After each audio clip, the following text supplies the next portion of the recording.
네, 아르메니아와 아제르바이잔과의 교전이 일주일 넘게 이어지면서 사상자도 급증하고 있습니다. 양측은 서로 상대편이 먼저 도발했다면서 한치의 물러날 기색이 없는 가운데 계엄령까지 내려져서 일촉즉발의 위기 상황인데요. 미국, 러시아, 프랑스는 휴전을 촉구하는 공동 성명을 발표했지만 터키는 개입하지 말라면서 아제르바이잔에 군사적 지원을 할 수도 있다는 입장을 굽히지 않고 있습니다. 자, 오늘은 관련 내용 한국외대 터키 아제르바이잔 학과 오종진 교수 전화 연결해서 이야기 나눠보도록 하겠습니다. 교수님 안녕하십니까? 네, 안녕하세요. 네, 지금까지도 교전이 계속 진행 중이죠. 지금 상황이 어떻습니까? 네. 생각보다 지난 주말에 또 우리 아르메니아 민병대가 아제르바이잔의 제2 도시인 겐제를 강타하여 미사일 공격을 해서 많은 민간인들이 지금 죽었습니다. 그래서 네. 요즘 어떻게 보면 지금 안타까운 희생자들이 계속 발생하고 있는데요. 예. 어떻게 보면은 26년 만이라고 할 수 있습니다. 이게 첫 번째 전쟁이 92년에서 94년에 또 큰 전쟁이 있었고요. 네. 26년 만에 이루어진 건데, 생각보다, 많은 민간인들이 죽어서 좀 안타깝습니다. 예. 예. 그러니까 26년 만에 정말 큰 교전이, 그러니까 큰 충돌이 발생을 한 겁니다. 이번에 충돌이 벌어진 지역이 사실 우리나라에게는 좀 생소하거든요. 나고르노 네. 카라바흐라는 곳인데 이곳이 이 양국 간의 오랜 분쟁의 시발점이 된 굉장히 중요한 지역이죠. 네네. 사실 아제르바이잔하고 아르메니아라는 나라 자체도 우리에겐 정말 생소한데요. 네. 좀 성서적으로 살펴보면 이게 또 재미있는 지역입니다. 사실 에덴 동산이라는 거 들어보셨죠? 예. 네네. 그 에덴 동산이 오늘날의 그 아제르바이잔하고 조지아, 아르메니아 그 사이에 있고요. 또 노아의 방주라는 곳도 우리 터키와 아르메니아 사이에 있습니다. 즉 카프카스 지역은 어떻게 보면 우리에게는 좀 멀리 있지만은 또 한편으로는 우리가 알고 있는 이야기와는 또 상당히 또 가까운 지역인데요. 네. 이번에 그 발생한 그 나고르노 카라바흐라는 지역은 또 이 아제르바이잔에 있는 그 영토의 일부분입니다. 사실은 우리가 이 부분을 조금 조심해야 될 게 있는데, 네. 이 나고르노 카라바흐는 이제 러시아와 터키어로 이루어진 뜻이고요. 그러니까 나고르노는 이제 러시아어로 한악 지역이라는 것이고, 네. 카라바흐는 터키어로 검은 정원이라는 뜻입니다. 아. 네. 예. 그래서 아제르바이잔이 불의 나라라든가 석유의 나라로 많이 알려져 있는데요. 네. 실제로 이 나고르노 카라바흐는 아제르바이잔의 영토라고 이미 유엔 결정에 의해서 이미 아제르바이잔 영토라고도 이미 명시되어 있고요. 국제법상으로 지금 아제르바이잔의 일부입니다. 네. 그런데 이 나고르노 카라바흐라는 지역이 이게 한 1988년으로 지금 올라가는데요. 그러니까 어떻게 보면 소련 시대죠. 네. 이 소련 시대 때도 그 아르메니아 소비에트 공화국과 아제르바이잔 소비에트 공화국이 있었는데요. 예. 이때 그 나고르노 카라바흐 지역은 아제르바이잔 소비에트 공화국의 일부였습니다. 그런데 이 지역의 그 주민들의 구성을 보면 한 70%가 아르메니아인이고 30%가 아제르바이잔인들이었습니다. 예. 그래서 88년도만 해도 이제 소련이 막 붕괴될頃좀 어지러운 시기인데, 그때 나고르노 카라바흐에 있는 아르메니아인들이 우리를 아르메니아 소비에트 공화국으로 편입시켜 달라라고 해서 그때 당시 그 소련 중앙 정부에다 요청을 했습니다. 근데 네. 그때도 이미 소련 그 중앙 정부도 이거를 거부를 했고요. 이거는 아니다. 원래는 영토적으로는 아제르바이잔의 일부이기 때문에 이건 아니다라고 해서 거절했습니다. 그러다가 이제 독립이 이루어졌죠. 91년도에 이제 소련이 무너지면서 이제 아르메니아 소비에트 공화국은 아르메니아로, 네. 아제르바이잔 소비에트 공화국은 아제르바이잔 공화국으로 이제 각각 이제 그 독립적인 민족 국가가 출발했는데요. 예. 이제 그러다 보니까 당연히 그 나고르노 카라바흐 지역에 있는 아르메니아인들은 자신은 과거에 주장했던 것처럼 우리는 아르메니아로 편입할 거다라고 이제 주장을 하면서 이때 아제르바이잔 마을들을 공격하면서 제1차 전쟁이 92년도에 발생을 했습니다. 예. 그래서 이제 이때 92년도에 발생을 하면서 94년까지 이제 전쟁이 계속 이어졌는데요. 사실 이때만 해도 소련이 붕괴되고 독립한 지가 얼마 안 됐기 때문에 사실 너무 정신이 없는 상태에서 전쟁이 치러졌고요. 네.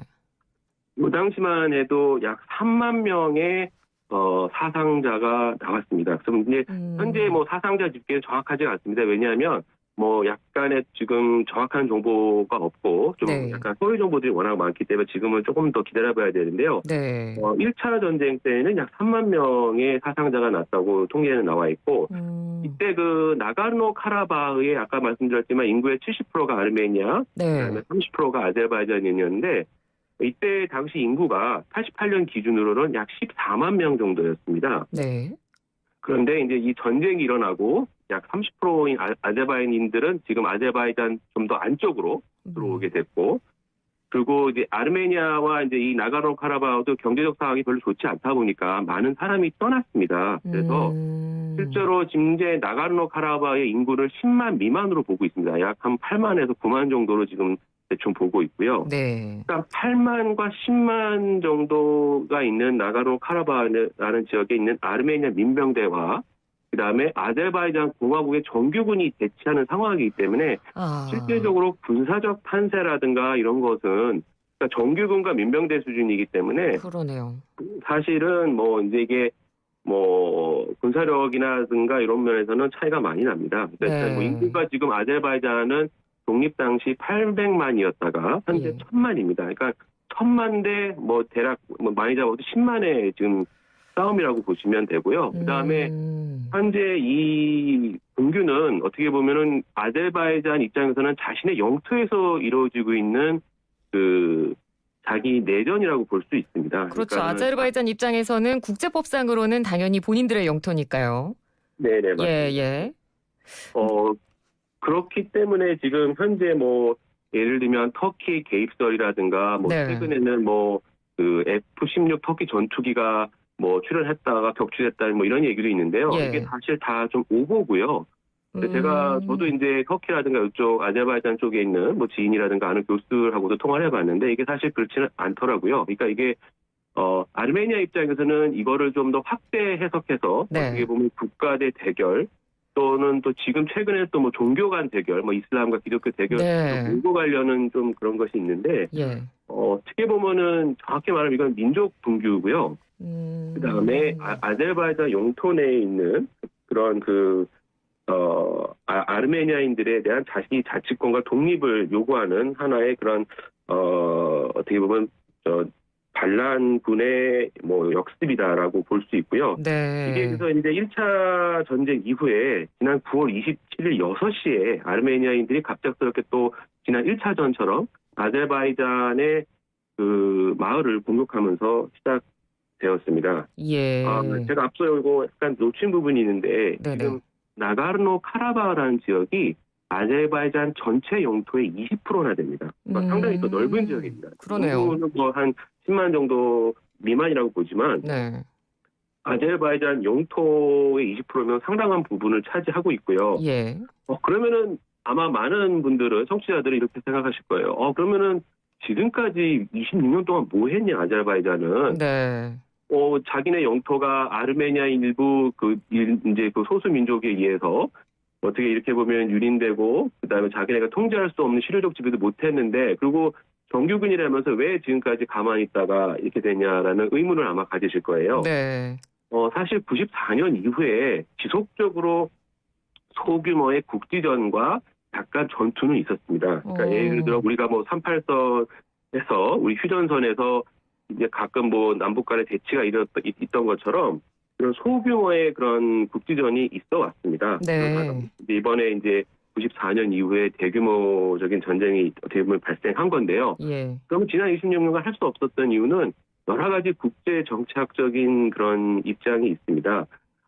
아제르바이잔도 독립한 지 얼마 안 됐고 그다음에 네. 이제 그 경제 개발이라든가 여러 가지 다른 또 현안들이 많기 때문에 실제로 이제 국가 발전이라든가 석유 개발, 경제 발전 이런 쪽으로 지금 많이 치중을 했고요. 네.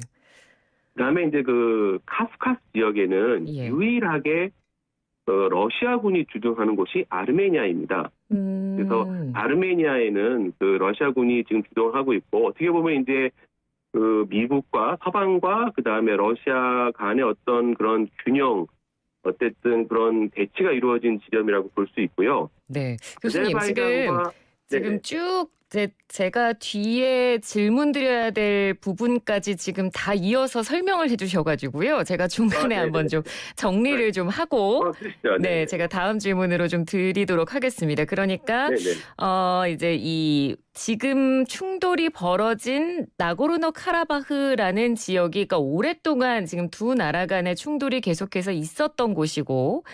현재 국제법상으로는 아제르바이잔 영토임이 분명하지만 아르메니아가 지금 실효 지배를 하고 있는 상황이고요. 그렇죠. 아르메니아인이 네. 실효지배하는 거죠. 네, 아르메니아인이 실효 지배를 하고 있는 상황이고, 아까 네. 그리고 터키 이야기를 잠깐 해주셔서 그걸 제가 좀 여쭤보고 싶었는데, 네네.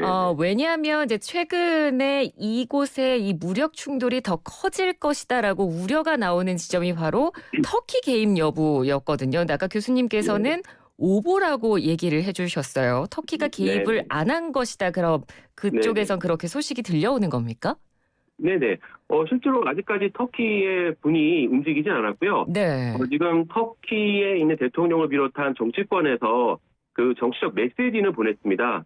예를 들면 아제르바이잔의 영체적 주권이라든가 국가의 일체성이 훼손되었을 때는 터키는 가만히 있지 않겠다라는 메시지를 보낸 거고요. 예. 이때 이제 가만히 있지 않겠다는 거는 아마 우리 사회자께서 말씀하신 것처럼 군사 개입도 있을 수도 있다라는 것을 이렇게 공개적으로 표명한 건데 실질적으로 지금까지 이루어지진 않았고요. 근데 뭐 그런 이야기도 있더라고요. 뭐 이번 충돌에 이미 지금 네네. 중동 지역에 있는 친터키계 전투원들이 들어가 있다라는 주장을 지금 아르메니아 측에서 좀 하고 있는 거 아닙니까? 네, 맞습니다. 그러니까 네. 이게 보면은 아르메니아 민병대 입장에서는 이렇게 대결 구도를 확대하고 그 다음에 일부 중동에 있는 이슬람 전투원이 오면서 종교 간의 갈등 쪽으로도 좀 비화하려는 게 없지 않아 있습니다. 근데 여기서 중요한 점을 하나 우리가 놓치면 안 되는데요. 네. 이번 사건이 사실은 지난 20년 동안 가만히 있다가 갑자기 이런 국지전에서 이게 확대되었잖아요. 예. 이게 된 게 사실 러시아가 지금 침묵을 하고 있습니다. 러시아는 공식적인 입장이 그러니까 지금까지 할 수 없었던 거는 아까 좀 얘가 하다가 얘기가 끊겼는데 아제르바이잔이 아르메니아 주재한 러시아와 러시아의 그런 눈치를 보기 때문에 어쩔 수가 없었습니다. 자기네 영토가 어떻게 보면 불법 침탈되었음에도 러시아에 대한 입장이라든가 그것이 명확하지 않았기 때문에 지금까지 계속 있다가 최근 러시아 정부도 각자 이거에 그 공화국의 문제는 각자 알아서 해라. 단 어느 선이 넘었을 때 예를 들면 아제르바이잔이 아르메니아를 공격한다거나 이랬을 때는 이제 분명히 문제가 바뀌어질 거고요. 그러니까 지금 엄밀히 말하면은 지금 아제르바이잔 영토 내에서 지금 이런 전쟁이 일어나는 거니까 그 부분에서는 우리는 묵인하겠다라는 입장입니다. 어떻게 보면 지금 러시아가 중요하게 그런 거를 묵인해줬기 때문에 지금 다시 아제르바이잔 정규군이 지금 반격을 해서 나름의 지금 다시 많은 마을들을 다시 되찾고 있는 지금 현실인데요. 그러다 보니까 급한 아르메니아 민병대는 주말에 이제 아제르바이잔의 제2 도시라고 할 수 있는 겐제의 민간 지역까지도 로켓포를 발사해서 민간인이 죽은 상태입니다. 그러니까 어떻게 보면 지금 대개 민병대 입장에서 지금 급한 입장인데요. 그러다 보니까 지금 이 주변에 있는 큰 나라들, 터키랑 아제르바이잔은 어떻게 보면 약간 지금 관망하고 있는 상태라고 볼 수 있고요. 그럼 터키도 공식적으로 군사 개입까지는 가지 않을 것이다라고 교수님께서는 예상하시는 거네요. 네. 사실은 이제 이게 만약에 실질적으로 아까도 제가 말씀드렸지만은 10만과 1000만의 싸움이거든요. 이게 지금 아제르바이잔 입장에서는 불리할 수가 없는 거고요. 그렇기 때문에 이제 사실 이렇게 분리했을 때는 터키가 개입한다는 건데, 근데 지금 상황에서는 그렇게까지 불리하게 가지 않을 거기 때문에 터키의 개입이 힘들 거고요. 그리고 터키도 일단은 어쨌든 그런 그 정치학적으로 이미 아제르바이잔의 영토 주권과 일체성이 훼손됐을 때 우리는 개입한다는 그 전제가 있기 때문에요. 그리고 지금 러시아 같은 경우도 어떻게 보면은 만약에 아제르바이잔이 나가르노 카라바흐를 넘어 아르메니아까지 진격하는 이때는 러시아도 가만히 안 있겠죠. 그렇지만 지금 현 상황 같은 경우에는 러시아도 어떻게 어떻게 보면 웨이트앤시 쪽 좀 관망하는 자세를 아. 보인 것 같습니다. 네. 예, 알겠습니다. 오늘 말씀 잘 들었습니다. 교수님 고맙습니다. 네, 감사합니다. 네, 지금까지 한국외대 터키 아제르바이잔학과 오종진 교수와 이야기 나눠봤습니다. 1부는 여기서 마치고요. 잠시 뒤 2부 이어가겠습니다.